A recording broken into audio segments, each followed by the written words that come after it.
The world was a desolate wasteland, a harsh and unforgiving landscape that assaulted the senses at every turn. The air was thick with the acrid scent of burning debris, and the earth was dry and barren, cracked and parched by years of neglect. The sky above was a hazy orange, tinged with the glow of the setting sun, a constant reminder of the destruction that had befallen the world. The sound of howling winds and the distant rumble of crumbling structures filled the air, while the feel of gritty sand and rubble underfoot seemed to scrape at every step.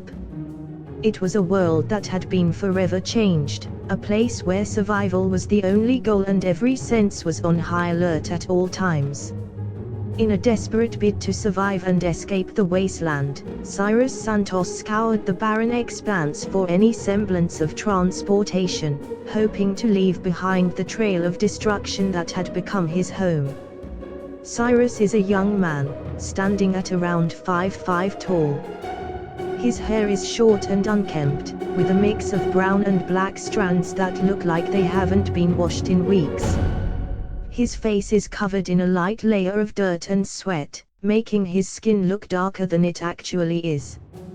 He has a strong jawline, high cheekbones, and a small nose. His eyes are almond-shaped and brown, with a determined glint in them. He wears a battered leather jacket that looks like it has seen better days, with patches and holes on the sleeves and back. Underneath the jacket, he wears a plain white shirt with sweat stains. His pants are made of thick, durable fabric and are also showing signs of wear and tear. His boots are made of black leather, scuffed from constant use and dusty from the barren landscape. Beside him was an AI assistant known as Helix, a sleek and modern-looking android, with a metallic silver body and a rectangular screen for a face. It's roughly the size of a small human, hovering in the air with no visible means of propulsion. The screen on its face displays a variety of colors and symbols, changing rapidly as it processes data and provides assistance to Cyrus. The android emits a soft hum as it hovers, which can be heard faintly over the rustling of the wind and the crunching of rocks underfoot. As Cyrus and Helix walk, the sun beats down on them, making their skin feel hot and dry. The air is filled with the scent of dust and decay, a reminder of the world they now live in. The ground beneath their feet is uneven and rocky, making each step feel unsteady. Cyrus stood in the middle of a desolate town, the remnants of the world that once was. The sun was scorching hot, and the air was thick with dust and ash. The UV rays were getting stronger by the day, and the town was due to be engulfed by them within the next week.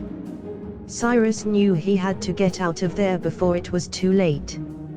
He looked around for something, anything, that could help him make his escape. That's when he spotted an old car, rusted and broken down, but still intact. It had an engine, and that was all Cyrus needed to see. He went over to the car and started inspecting the engine. It was in bad shape, but Cyrus was determined to fix it. He knew he had a lot of work to do, but he was willing to put in the effort to make it run again. As he began working on the engine, Cyrus activated his AI assistant to help him with the task at hand. "Hey Helix, can you tell me about the classification of automotive engines?" Cyrus asked. "Sure thing, Cyrus. There are many ways to classify automotive engines, but we can start with the number of cylinders," the AI, Helix replied. Cyrus listened intently as the AI explained the differences between 2-cylinder, 4-cylinder, 6-cylinder, and 8-cylinder engines. He learned how the number of cylinders affects the engine's performance, power, and fuel efficiency. As Helix continued to explain the classifications of engines, Cyrus took in the world around him. The smell of burning rubber and oil filled his nostrils, and he could hear the sound of the wind blowing through the deserted streets. He felt the heat of the sun beating down on him and the rough texture of the engine components under his fingertips. Cyrus continued to work on the engine, sweat dripping down his face due to the heat as he struggled to loosen a stubborn bolt. He took a deep breath and wiped his forehead, feeling the rough texture of his shirt against his skin. "Hey Helix, can you tell me more about the arrangement of cylinders?" he asked. "Of course, Cyrus. The arrangement of cylinders can vary greatly depending on the engine design. For example, a typical inline engine has all of the cylinders in a row, while a V engine has two banks of cylinders in a V shape," the AI explained. Cyrus nodded as he listened, his mind racing with questions. "What about flat engines? And what's the difference between a boxer engine and a radial engine?" he asked, eager to learn more. Helix was happy to oblige, explaining the differences between various engine arrangements and how they affect performance and efficiency. Cyrus was fascinated by the intricacies of engine design, and the AI was a patient and knowledgeable teacher. As they talked, Cyrus felt his energy levels starting to dip.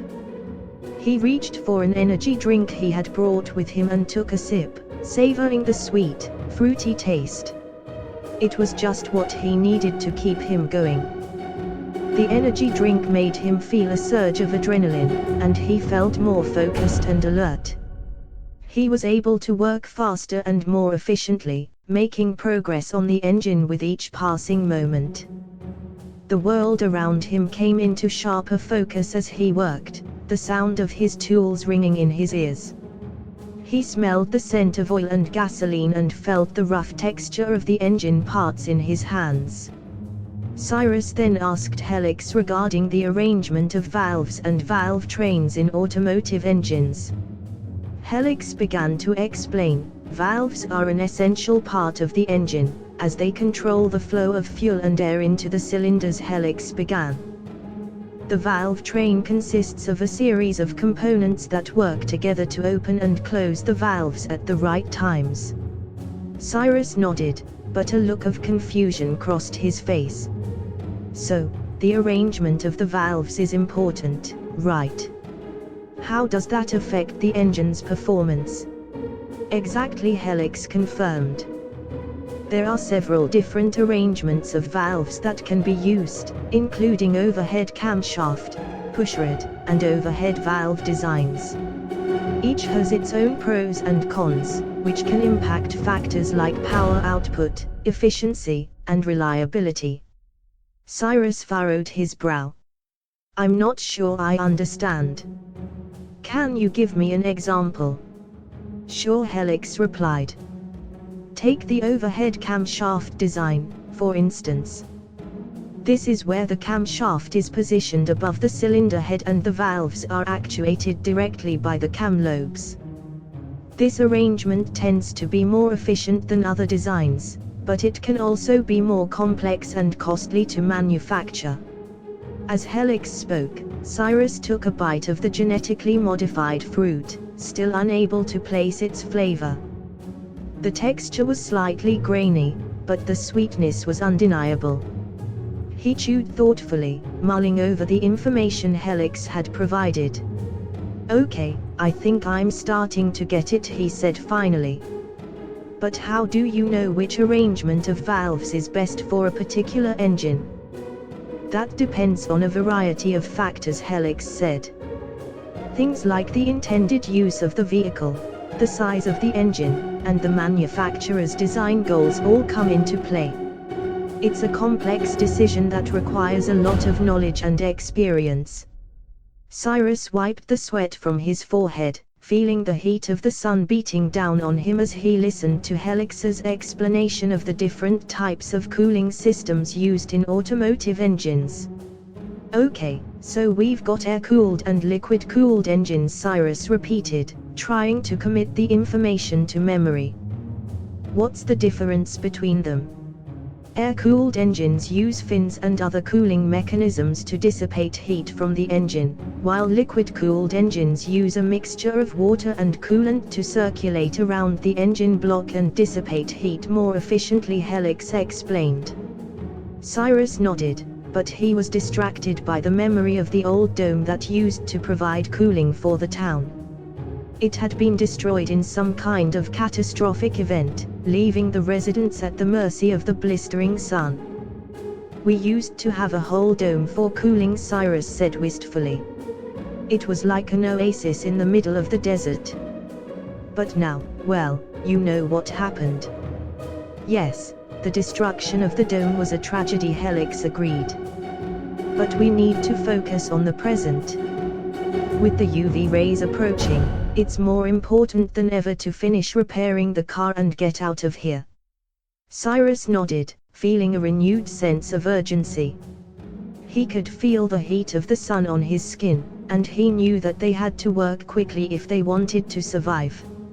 "So which type of cooling system should we use for this car?" he asked, eager to get back to work. "Well, that depends on a number of factors," Helix replied. "Liquid-cooled engines are generally more efficient, but they also require a more complex system of hoses, pumps, and radiators. Air-cooled engines are simpler and more reliable, but they may not be able to dissipate heat as efficiently in extreme conditions."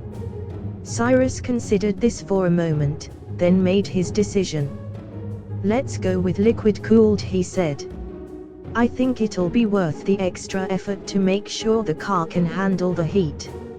Cyrus and Helix continued their conversation, and this time, they discussed the number of strokes per cycle. Helix explained how this classification is related to the piston movement in the engine, which is essential for the engine's performance. To help Cyrus visualize it, Helix projected a holographic image of the engine and the piston's movement, showing the different numbers of strokes per cycle. Cyrus was fascinated by the images and the technicalities of the engine. As they discussed further, Cyrus noticed the faint smell of oil and gasoline in the air. It reminded him of the old vehicles he used to see in the books before the apocalypse. He wondered what it would feel like to drive a car and hear the engine roar again. The holographic images kept Cyrus engaged, and he couldn't help but touch the images, feeling the smoothness of the virtual metal. He imagined how it would feel like to work on a real engine and how satisfying it would be to see it come to life. Cyrus and Helix continued their conversation about the engine's classification, and they moved on to discussing the type of fuel burn. Helix explained that there were different types of fuel burns, each with its own advantages and disadvantages. Cyrus was a bit confused and asked Helix for more information. Helix explained that the type of fuel burn determines how efficiently the engine can convert the fuel's energy into power to run the car. To make it easier for Cyrus to understand, Helix told him a fable about a farmer who had two types of wood to burn to cook his food. The first wood burned fast and hot but didn't last long. The second wood burned slower, but it lasted longer and produced a steady heat. Helix explained that the different types of fuel burns were like two kinds of wood, each with its own pros and cons. For example, gasoline was like the first wood, it burned fast and hot, but it was also more expensive and produced more pollution. On the other hand, diesel was like the second wood, it burned slower, but it was more efficient, cheaper, and produced fewer emissions. Helix continued the lesson. "Now, let's move on to the method of ignition, Cyrus. This refers to the way the fuel mixture is ignited in the engine. There are two main types of ignition, spark ignition and compression ignition." Cyrus leaned forward, intrigued. "What's the difference between the two?" Helix projected a hologram showing a spark plug and a fuel injector. Spark ignition engines use a spark plug to ignite the fuel mixture, while compression ignition engines use compression to ignite the fuel. Cyrus nodded, trying to imagine the process. "So, which one is better?" "It depends on the type of engine and its intended use," Helix explained. Spark ignition is commonly used in gasoline engines, while compression ignition is used in diesel engines. Spark ignition allows for more precise control over the combustion process, while compression ignition can result in better fuel efficiency. Cyrus scratched his head. I still don't quite get it. Helix smiled. Let me tell you a story. Once upon a time, in a faraway land, there were two brothers. The older brother was named Spark, and the younger brother was named Compress. They both had different skills and strengths, but they worked together to make the most delicious bread in the land. Spark was in charge of mixing the ingredients, while Compress was in charge of kneading the dough. They both played an important role in the bread-making process, and without one, the bread wouldn't be as good. Cyrus nodded, understanding the analogy. I see. So, it's not about which one is better, but which one is better for the task at hand. Exactly, Helix said. Now, let's move on to the next topic. Cyrus and Helix continued working on the engine, discussing the firing order. Okay, Cyrus, let's talk about the firing order, Helix said. It refers to the sequence in which the spark plugs ignite the fuel in the cylinders. Cyrus nodded, trying to keep up. And why is it important to know the firing order? Well, if you connect the spark plugs in the wrong order, the engine won't work properly, and it can even cause damage to the engine, Helix explained. It's like putting your shoes on the wrong feet. It might seem like they fit, but they won't be comfortable, and you won't be able to walk properly. Cyrus scratched his head. I think I understand, but how do we know the right firing order? Helix projected a holographic image of an engine and pointed to the cylinders. The firing order is usually determined by the engine's design. Let me show you an example.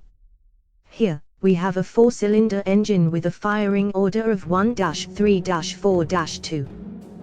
That means that the first cylinder will fire, then the third, then the fourth, and finally the second, before the cycle repeats. Cyrus nodded, but then hesitated. I think I understand, but I'm not sure if I can remember all those numbers. It's confusing. Helix smiled. Don't worry, Cyrus. I have another analogy. Think of it like a dance party. Each cylinder is a dancer, and they need to take turns showing off their moves. If they all try to dance at the same time, it's chaos. But if they follow a specific order, it's a beautiful dance that everyone can enjoy. Cyrus grinned. I get it now. It's like a dance party for the cylinders. Thanks, Helix. Helix nodded. You're welcome, Cyrus. Let's keep working on the engine and get this car running. Cyrus watched intently as Helix projected holographic images of various engine types, highlighting the differences between reciprocating and rotary engines. Helix explained that reciprocating engines were the most common type and had pistons that moved back and forth in a linear motion, while rotary engines had rotors that rotated in a circular motion. Cyrus asked, so which one should I use for the car? Helix responded, it depends on your specific needs and preferences. Reciprocating engines are more fuel efficient and produce higher torque, while rotary engines have a higher power-to-weight ratio and are smoother running. Cyrus thought for a moment and said confidently, I think I want to go with the rotary engine. Helix smiled and said, while the rotary engine is a great choice, it's important to remember that they can be more difficult to maintain and have a tendency to consume more oil. It's important to consider all the factors before making a decision. Cyrus listened carefully and realized that he needed to consider all the pros and cons before making a decision. Helix then shared a fable to help reinforce the importance of careful consideration and decision-making. Once there was a fox who wanted to cross a river. He saw a flock of sheep on the other side and thought to himself, if I swim across and eat one of those sheep, I'll have a delicious meal. But as he was about to jump into the water, he saw a crocodile lurking nearby. The fox realized that if he jumped in, the crocodile would likely eat him. So he took a moment to carefully consider his options and realized that there was a bridge further downstream that he could use to cross safely. In the end, the fox made the right decision and arrived safely on the other side. Cyrus nodded in understanding and thanked Helix for the advice. He realized that just like the fox, he needed to carefully consider his options before making a decision about the engine for his car. Cyrus and Helix had worked tirelessly to fix the old car, but finally, they had done it. The engine roared to life as Cyrus turned the key, and a thrill of excitement ran through him. He and Helix climbed into the car and started their journey to the next town, leaving the one they had known their whole lives behind. As they drove, they saw the mist from the deadly UV rays in the distance, a looming threat that they had barely managed to escape. They could feel the tension in the air, the fear of what lay ahead, but also the excitement of a new adventure. The car bounced and jostled on the uneven road, the sound of the engine filling the air. The smell of gasoline mixed with the fresh air outside, and the wind rushing past their faces felt invigorating. The sky was a deep blue, and the sun shone brightly above, but the mist on the horizon reminded them of the danger that was always lurking. The landscape around them was barren and desolate, with only the occasional tree or shrub breaking up the monotony. As they approached the next town, they saw the dome looming in the distance, a beacon of hope in a world of chaos. The closer they got, the more they could see the people moving around inside, going about their daily lives with a sense of security that Cyrus and Helix had never known. They arrived at the gates of the dome, and the guards let them in. As they drove through the streets of the town, Cyrus and Helix felt a sense of relief wash over them. They had made it to safety, and now they could start a new life. The town was bustling with activity, and they could hear the sounds of people talking and going about their business. The air inside the dome was cool and refreshing, a welcome change from the oppressive heat outside. As they settled into their new home, Cyrus and Helix looked back on their journey with a sense of pride. They had overcome the odds and made it to safety, and they knew that they could face anything the world threw at them as long as they had each other.